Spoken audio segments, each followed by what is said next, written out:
Have you ever watched an arrogant boss burn his own career to the ground because he crossed the quietest gatekeeper in the company? Never mistake silence for obedience. Sometimes, the person you dismiss as just support staff is the one holding the grenade pin to a $5 billion empire. Sit back and listen as I explain exactly how I set the perfect trap, dropping a vice president from the peak of power into an inescapable legal abyss. Hello and welcome back to the loyal listeners of Boss Revenge Stories. I want to share something truly personal with you all today. Recently, YouTube completely disabled our channel's monetization, leaving us with zero budget to keep operating. If you find today's story engaging and worthwhile, please consider supporting us with just $1 so we can pay our hardworking staff to cover their living expenses and continue creating these revenge stories for you. You can donate right now by scanning the PayPal QR code on your screen or by clicking the PayPal link we have pinned in the video description and the comments section. My name is Nora Harris. I am 38 years old, and my official title at Vanguard Horizon Solutions was Chief Systems Architect. If you walked through the sleek, glass-paneled hallways of our corporate headquarters, you would never see my face on the glossy covers of the internal magazines celebrating employee excellence.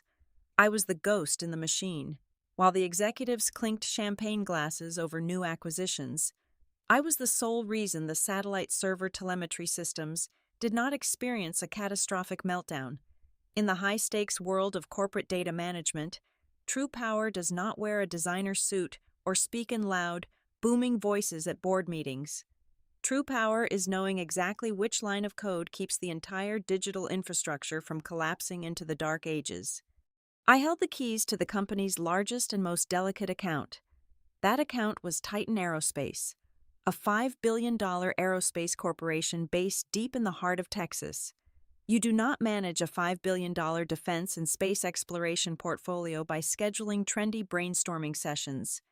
Titan was run by a man named Marcus Vance.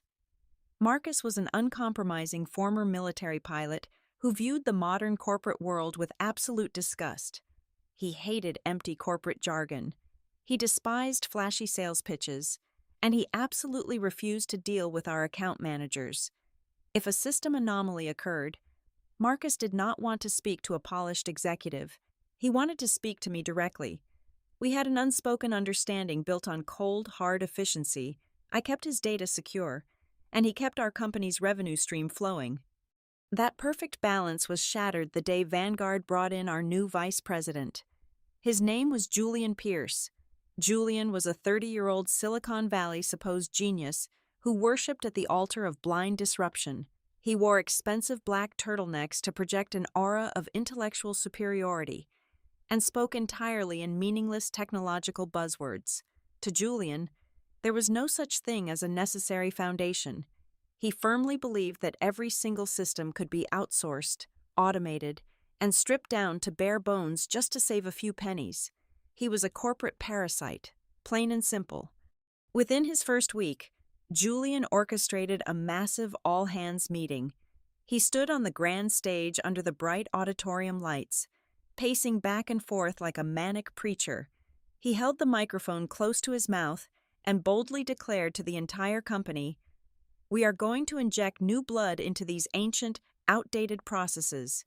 This comprehensive digital transformation will mercilessly cut the fat and optimize profit margins for our shareholders." As he rambled on about eliminating inefficiencies, his cold, calculating eyes scanned the audience and eventually stopped dead on me. I was sitting in the middle row, wearing a plain gray sweater, perfectly still. I did not nod along with his grand speech. I did not applaud his hollow promises. In that brief second of eye contact, I knew exactly how he categorized me. He looked at my simple attire and my quiet demeanor and immediately shoved me into his mental box labeled redundant staff. To him, I was just a slow, expensive human who needed to be replaced by a cheap automation script. I did not offer a single reaction. I just lowered my head and quietly continued taking notes in my leather-bound journal. I had seen plenty of men exactly like Julian Pierce before. I knew his playbook by heart. He was entirely hollow, driven only by a desperate hunger for fame and immediate cost-cutting metrics. Men like Julian always leave behind a smoking pile of corporate ruins before happily jumping ship to their next victim company, shielded by a massive golden parachute severance package. He thought I was obsolete. He had absolutely no idea whose kingdom he had just stepped into. The invasion of my sanctuary happened exactly 48 hours after his auditorium spectacle. My office door did not simply open. It was shoved inward with a jarring, aggressive force that violently rattled the frosted glass in its frame. Julian marched in, clutching a massive iced matcha latte in one hand and a sleek digital tablet in the other. He did not bother with a greeting. He bypassed the guest chairs entirely, marching straight to the edge of my desk and invading my personal workspace with the unearned confidence of a man who had never faced a real consequence in his life. "I need you to package and hand over the complete network architecture and administrative control keys for the upcoming Titan orbital launch," he demanded, his tone dripping with the kind of manufactured corporate urgency they teach at overpriced business seminars. "I have sourced an agile, decentralized development team in a highly cost-effective overseas market. They are going to take over the live monitoring and back-end maintenance. We have an entire floor of highly paid people here doing what a budget team in another time zone can do while we sleep. It is basic economics. We are bleeding capital by keeping this localized." I took my hands off my keyboard and folded them neatly on my desk. I looked up at him, maintaining absolute neutrality. He was applying retail optimization logic to a payload carrying classified orbital technology. "Julian, what you are asking for is legally impossible," I stated clearly, keeping my voice low and steady. "Titan aerospace data is not standard corporate traffic. The orbital launch telemetry is classified under stringent Department of Defense protocols. Every single person who touches that network architecture is legally required to hold a Level 6 security clearance, which involves a rigorous 18-month federal vetting process. Sharing administrative access with a third-party vendor that has not been federally audited is not a cost-saving optimization. It is a direct and severe violation of a federal contract. It is a federal crime." Julian rolled his eyes so hard, I genuinely thought he might strain a muscle. He let out a sharp, condescending laugh, leaning his full body weight onto my desk to tower over me. "God, this is exactly the kind of toxic legacy protectionism the board brought me in to eradicate," he sneered, shaking his head as if he were dealing with a stubborn, slow-witted child. "You are deliberately weaponizing bureaucratic red tape to protect a cushy, comfortable routine. You think making this sound terrifying makes you indispensable? It does not. Security is just a software parameter. My new team will patch it. Get the handover documents ready by noon." He spun around on his expensive designer shoes and marched out of my office before I could offer a single syllable in response. Exactly 20 minutes later, a system notification pinged loudly on my monitor. It was an email from Julian, flagged with high importance. He had not just sent it to me. He had copied the entire executive board of directors, the corporate legal team, and all the senior project managers. I opened the message and read his words as they burned through the bright screen.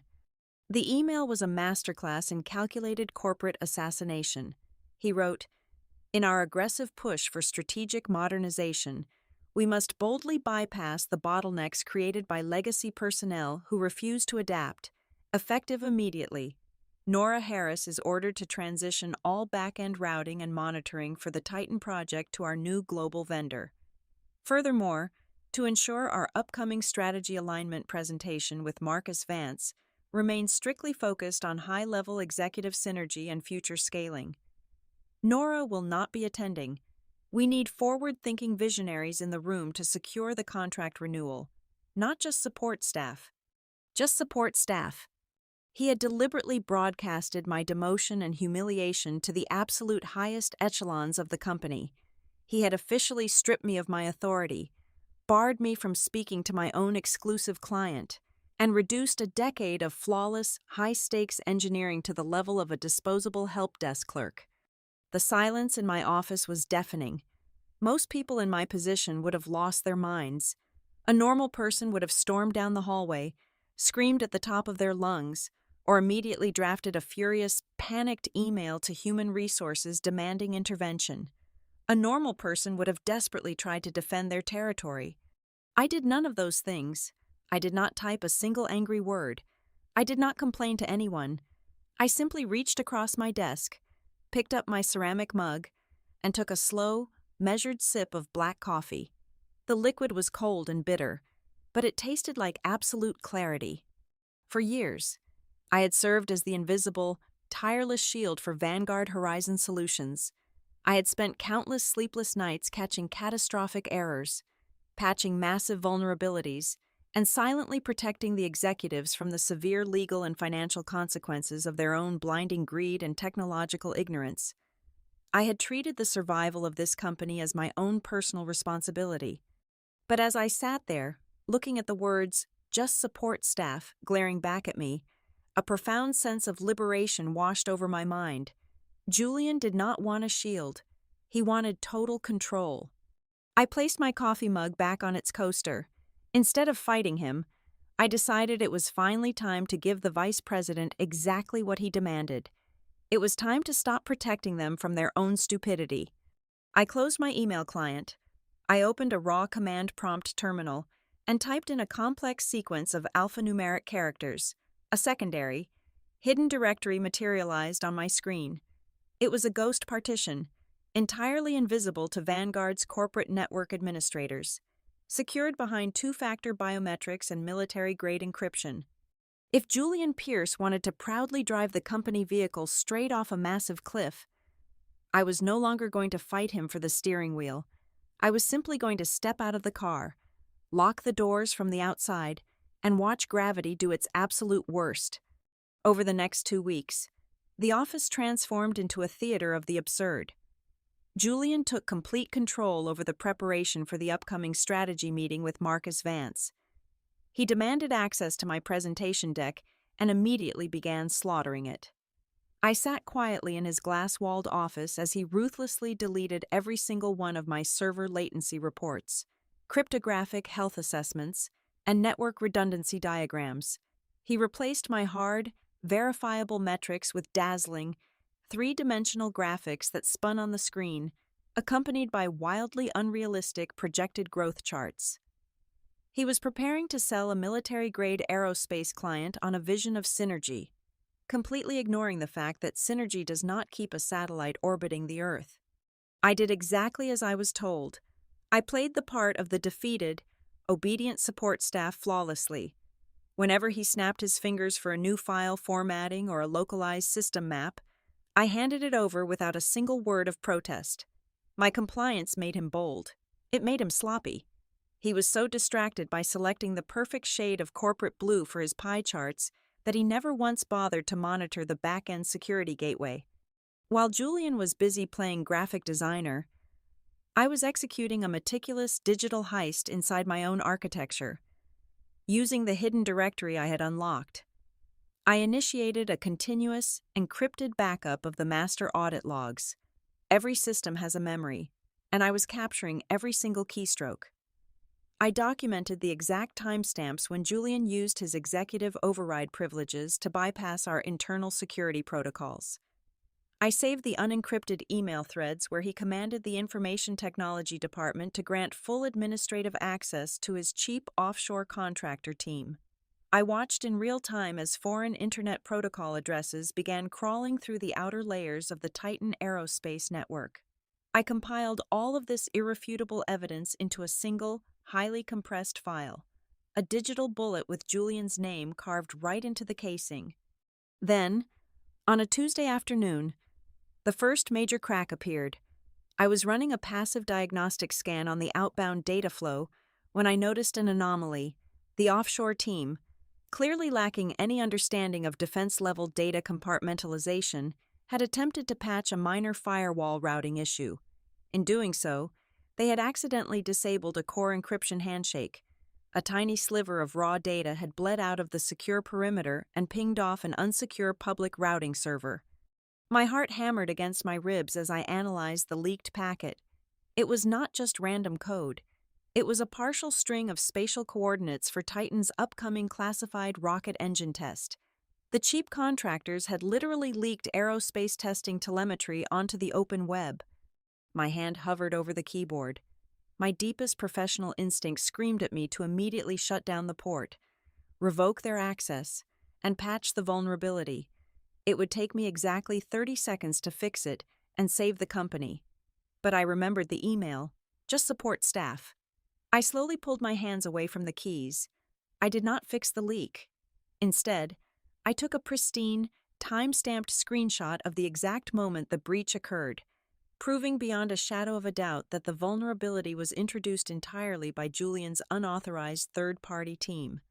With the trap fully loaded, I needed to make sure I would not get caught in the blast radius. I picked up my desk phone and dialed the extension for our internal corporate legal counsel. I reached a junior attorney named David. I kept my voice casual, projecting the tone of a tired, confused employee just trying to understand standard protocols. "Hi, David. This is Nora," I said, leaning back in my chair. "I am updating some of my personal human resources files, and I had a quick hypothetical question regarding our employment contracts. Since my role has just been officially downgraded to support staff, I want to clarify my liabilities. If a major client were to independently terminate their contract with Vanguard due to gross negligence initiated by upper management, does my employment agreement contain any non-solicitation clauses that would prevent me from seeking employment elsewhere?" David chuckled, entirely unsuspecting. "Oh, absolutely not. Nora, as standard support staff, your contract does not bind you with any non-compete or non-solicitation clauses. Those restrictions are strictly reserved for executive-level management and lead sales directors to prevent them from poaching clients. If a client walks away of their own free will because the company messed up, you are 100% clear. You are basically a free agent." "Thank you, David. That is exactly what I needed to know," I replied, a cold smile forming on my face. I had my legal shield. Now, I needed an alibi. The timing had to be absolute perfection. The following week was the most critical period of the entire year for Titan Aerospace. They were scheduled to conduct a massive, live simulation of their deep space transmission systems. It was a high-stakes stress test that required continuous, uninterrupted server stability. I opened our internal human resources portal and drafted a formal request for a 5-day leave of absence. In the reasoning section, I wrote 2 simple words: mental burnout. I requested that the leave begin on the Monday of the Titan transmission test, effectively removing myself from the entire operation. I routed the request directly to Julian. I did not have to wait long. Less than 10 minutes later, a notification popped up on my screen. The leave was approved. Julian was practically giddy when he walked past my desk later that afternoon. He saw my vacation request not as a warning sign, but as a total victory. In his arrogant mind, he had successfully broken the stubborn legacy employee. He believed he had chased away the one obstacle standing in the path of his glorious digital transformation. He was eager to take the reins and prove to the board that his cheap overseas team could handle the heavy lifting without my expensive oversight. As I packed up my desk on Friday evening, I watched him confidently strutting through the office, barking orders and pointing at his glowing monitors. He was a man standing on a landmine, happily tap-dancing on the pressure plate. He had absolutely no idea that the ticking sound he was hearing was not the clock counting down to his massive success, but the countdown to his absolute professional destruction. I turned off my monitor, grabbed my coat, and walked out the door into the cool evening air. The board was set, the pieces were moving, and I was going on vacation. On the 3rd day of my approved leave, the digital sky finally fell. It happened at exactly 2:14 in the afternoon. The offshore development team, completely out of their depth and desperately trying to meet one of Julian's arbitrary optimization deadlines, pushed a sloppy, unverified patch directly into the live production environment. They did not test it. They did not run it through a staging server. They just blindly injected cheap code straight into a military-grade network. The result was instantaneous and catastrophic. Titan Aerospace's primary firewall did not just fail, it completely evaporated. Across the country, deep inside the Titan Command Center in Texas, the reality of that failure manifested in pure chaos. Rows of monitoring screens that should have been a steady, reassuring green suddenly flashed violent shades of crimson. Proximity alarms blared through the massive facility. The secure telemetry stream connecting the command center to the launch pad flatlined.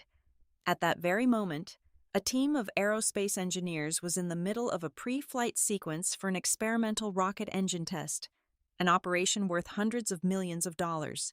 With the data link severed and the perimeter exposed, automated safety protocols kicked in, threatening to abort the entire test and scrap months of painstaking preparation. 1,000 miles away, inside Vanguard's glass walls, Julian Pierce's illusion of control shattered into a million jagged pieces. The offshore team could not fix it. They did not even understand what they had broken. My personal cell phone began to vibrate violently against the dark mahogany wood of the table where I was sitting. It rang once, then twice, then 10 times. By the time I picked it up, my screen displayed 40 missed calls. My inbox was a waterfall of frantic, terrified emails. Julian had abandoned his cool, visionary persona. His messages were a desperate mix of begging and outright extortion. System crashing. The offshore team is locked out. You need to log in right now. Fix this quietly. Do not alert the client. I repeat, do not let Titan know we dropped the firewall. Fix it, or I will terminate your employment immediately. He wanted me to commit a federal crime to cover up his federal crime. He wanted me to sweep a massive security breach under the rug while a rocket engine sat fully fueled on a launch pad. I was not at home in my pajamas. I was sitting in a dimly lit, underground jazz bar in the heart of the city. A live quartet was playing a smooth, hypnotic melody on stage. The heavy bass notes vibrated pleasantly through the floorboards. I took a slow sip of my drink, savoring the sharp bite of the bourbon, and let the chaos wash over me without a single ounce of panic. I picked up my phone, opened the messaging app, and typed out my response to Julian. I did not use exclamation points. I did not match his hysteria.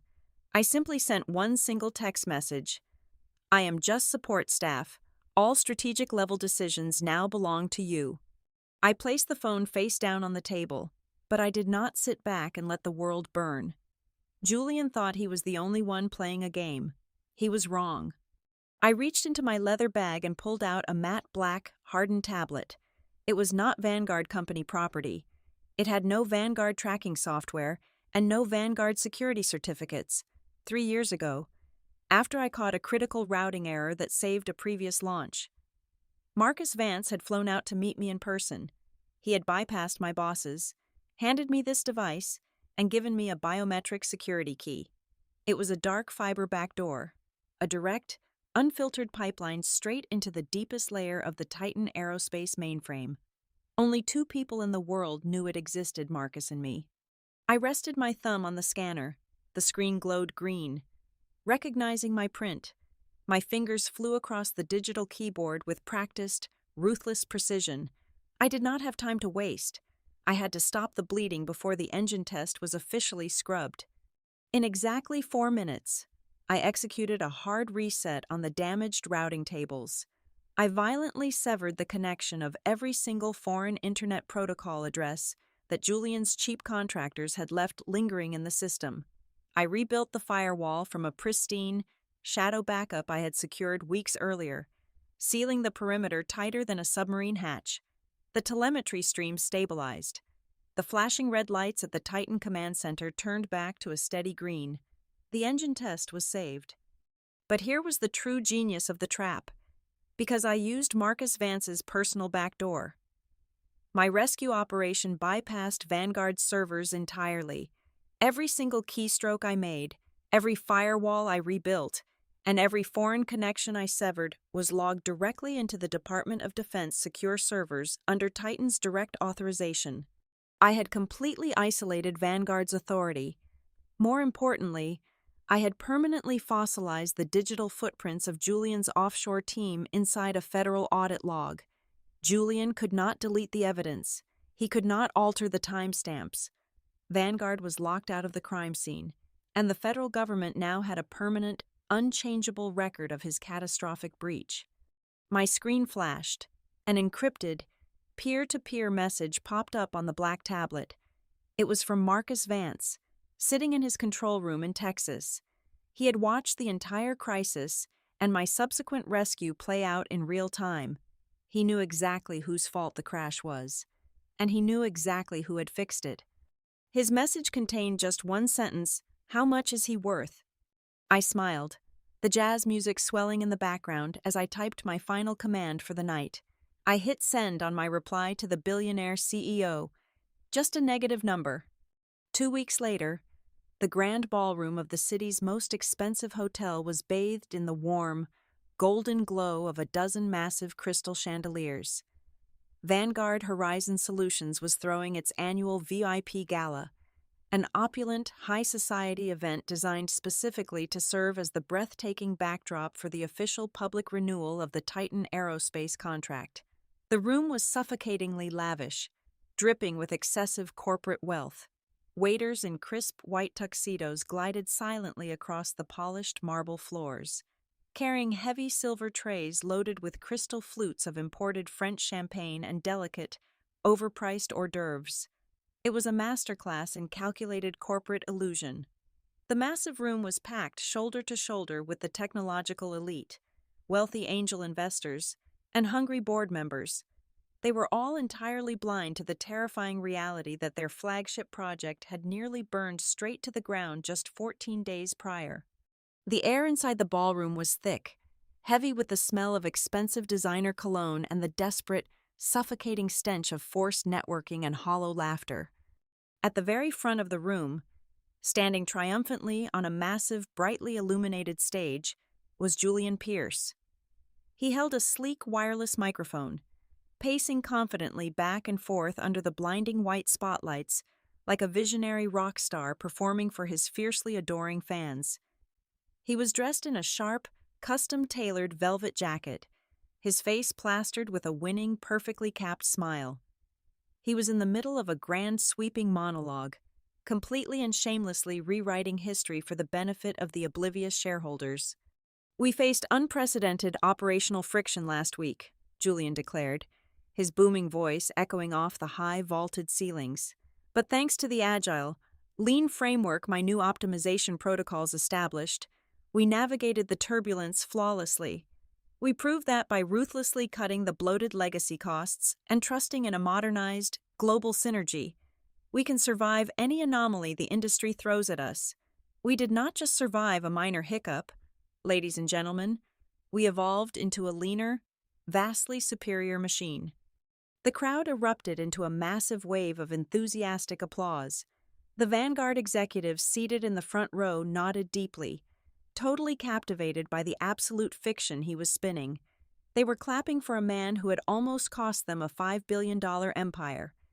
I did not enter through the heavily guarded main doors with the rest of the glittering, noisy crowd. I slipped in quietly through a discreet side entrance.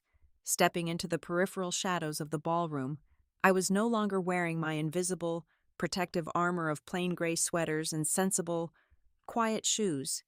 Instead, I wore a perfectly tailored midnight blue suit that I had commissioned exactly 4 years ago, saving it for a moment exactly like this.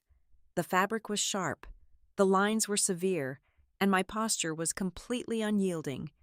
As I made my deliberate way toward the back corner of the room, I caught the eye of the Vanguard Chief Executive Officer.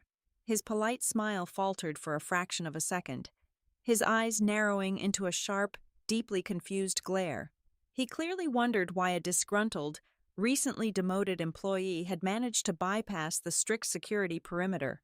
I ignored his silent hostility completely and claimed my spot next to a towering, elaborate floral arrangement, quietly sipping a glass of iced sparkling water. Julian wrapped up his triumphant, delusional speech and stepped off the stage, instantly surrounded by a dense flock of sycophants desperately patting him on the back. As he navigated the crowded floor, basking in his completely unearned glory, his eyes locked onto me standing in the shadows. His triumphant grin twisted instantly into a nasty, highly condescending sneer. He aggressively broke away from his admirers and marched directly into my quiet corner, intentionally bringing two senior managing partners along with him to serve as a captive audience for his cruelty. "Nora," Julian said loudly, making absolutely sure his voice carried clearly over the ambient, soft jazz music playing in the background. "I am genuinely surprised the front door security let you in tonight. I thought I made it explicitly clear in my memos that tonight was strictly reserved for strategic leadership and our top-tier financial partners. This is not a casual holiday party for the rank and file. Should you not be back at the office right now, manning the tech support hotline, or resetting forgotten passwords for the accounting department, we would truly hate to miss a critical support ticket while you are standing here busy pretending to understand high-level executive synergy." The two senior partners standing beside him chuckled dutifully, swirling their expensive amber drinks in their glasses. I did not blink. I did not frown. I just stared at him with the cold, entirely detached fascination of a seasoned biologist observing a particularly loud, doomed insect. Before I could offer a single word of response, the massive, heavy oak doors at the grand entrance of the ballroom swung open with a resounding, violent thud that cut straight through the cheerful chatter. The low, buzzing hum of conversation in the room abruptly died out, rippling outward from the entrance like a heavy stone dropped in a perfectly quiet pond. Marcus Vance had arrived. He did not look anything like the other soft, polished men in the room. He wore a dark, austere suit, and his posture was rigid, carrying the undeniable, crushing gravity of a hardened military commander, stepping directly onto an active battlefield. But it was not just his intimidating physical presence that completely silenced the massive room. He was not flanked by his usual polished executive assistants or aggressively smiling public relations managers. Instead, walking precisely one step behind his left and right shoulders were two tall, broad-shouldered men wearing dark, nondescript suits and discreet earpieces. They were plainclothes federal agents, and their eyes scanned the glittering, wealthy ballroom with absolute, chilling hostility. Julian immediately puffed out his chest, completely abandoning his petty attempt to humiliate me. He hastily pasted on his brightest, most arrogant smile and stepped eagerly forward, extending his hand to enthusiastically greet the billionaire client he falsely believed he had just saved from disaster. "Marcus, it is an absolute honor to have you here," Julian began, his voice dripping with forced, desperate warmth. Marcus did not slow his deliberate pace. He did not even turn his head a single fraction of an inch. He walked right past Julian as if the vice president was completely invisible, leaving the young executive standing there frozen with his hand extended in empty air, looking completely foolish and entirely irrelevant. Marcus moved purposefully through the rapidly parting crowd like a ghost ship, cutting silently through heavy fog. His cold eyes locked dead onto my quiet corner. The hundreds of tech elites, wealthy investors, and arrogant vanguard executives held their collective breath, watching the scene unfold in stunned, absolute silence. Marcus stopped directly in front of me. The two federal agents planted themselves firmly beside him, instantly forming an impenetrable, terrifying wall of federal authority between us and the rest of the room. Marcus slowly reached out, grabbed my hand, and shook it with profound, unmistakable respect in front of the entire terrified audience. The sheer impossibility of the moment sent a visible shockwave through the room. Julian stood near the stage, his perfect smile dissolving into a mask of pure, unadulterated panic. His brain simply could not process why the billionaire he was trying to court was treating a demoted, disposable employee with the reverence normally reserved for a head of state. Desperate to regain control of his meticulously crafted narrative, Julian practically sprinted back up the steps of the stage.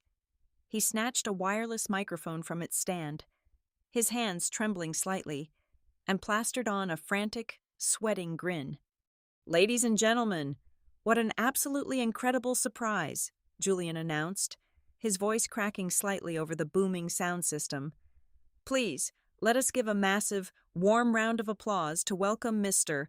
Marcus Vance to the stage. Marcus, please, come up here and share a few words with our investors about our incredible strategic partnership and the visionary future we are building together. Marcus slowly released my hand. He turned his back on me and walked toward the stage with the heavy, measured steps of an executioner ascending the scaffold. He did not take the microphone Julian eagerly held out to him. Instead, Marcus stepped up to the main podium, grabbed the stationary microphone, and looked dead into Julian's terrified eyes. I do not have a strategic partnership with a company that hands over classified national defense security systems to unlicensed, cut-rate foreign contractors, Marcus declared, his voice cold, flat, and absolute. The silence that fell over the ballroom was not just quiet. It was a heavy, suffocating vacuum.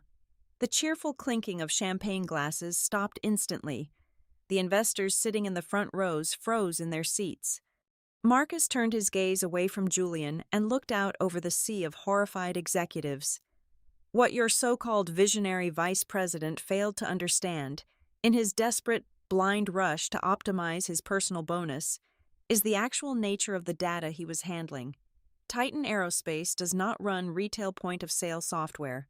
We run military defense infrastructure. There is exactly one person in this entire corporate building who holds a Department of Defense Level 6 security clearance. That person is Nora Harris. By deliberately locking her out of the project architecture and handing full administrative access to an unvetted offshore team, Julian Pierce did not just violate a corporate service agreement, he committed a severe, indefensible violation of federal espionage and national security laws. The reaction was instantaneous and violently chaotic. The chief executive officer of Vanguard Horizon Solutions, sitting squarely in the center of the front row, literally slumped sideways in his expensive chair, every single drop of blood drained from his face, leaving him looking like a polished corpse. He knew exactly what this meant. It was not just a lost client. It was the total destruction of his company's federal trading licenses. Up on the stage, Julian was completely unraveling. The velvet suit that looked so sharp 10 minutes ago now looked like a ridiculous clown costume. He backed away from Marcus, his eyes darting wildly around the room, searching for anyone to save him. He raised a shaking finger and pointed it directly at me across the room.